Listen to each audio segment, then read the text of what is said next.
ఇళ్లల్లో దొంగతనాలు చేసేవారు ఉన్నారు. లేదంటే దారి దోపిడీకి పాల్పడి ఉన్న నగలు బంగారం అంతా ఊడ్చుకెళ్లేవారు ఉన్నారు. కానీ రాను రాను టెక్నాలజీ పెరిగిపోయింది. సీసీ కెమెరాలు వంటివి అందుబాటులోకి రావడంతో చోరీలు కాస్త తక్కువయ్యాయి. కానీ దొంగ బుద్ధి ఉన్నవారు టెక్నాలజీని కూడా వాడుకోవడం మొదలుపెట్టేశారు. సైబర్ క్రైమ్స్గా చెప్పే ఈ నేరాలు నానాటికి పెరిగిపోతున్నాయి. కొత్త కొత్త దారులను ఎంచుకొని అమాయకుల్ని మోసం చేసి వారి అకౌంట్లోని డబ్బుల్ని ఖాళీ చేస్తున్నారు.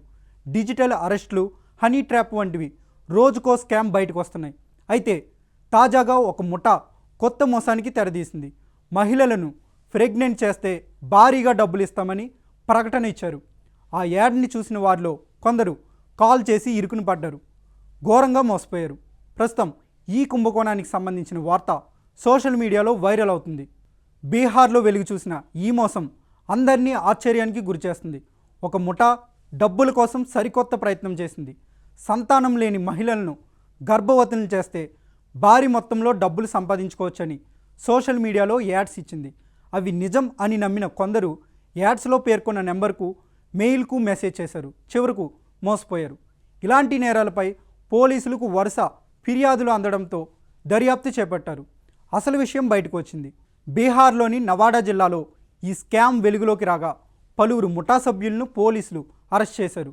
ఈ ముఠా all India pregnant job service, playboy సర్వీసుల పేరుతో ఫేస్బుక్లో యాడ్స్ పోస్ట్ చేశారు. పిల్లలు లేని మహిళలను గర్భవతులను చేస్తే చేసిన వారికి 10 లక్షల రూపాయలు ఇస్తామని పేర్కొన్నారు.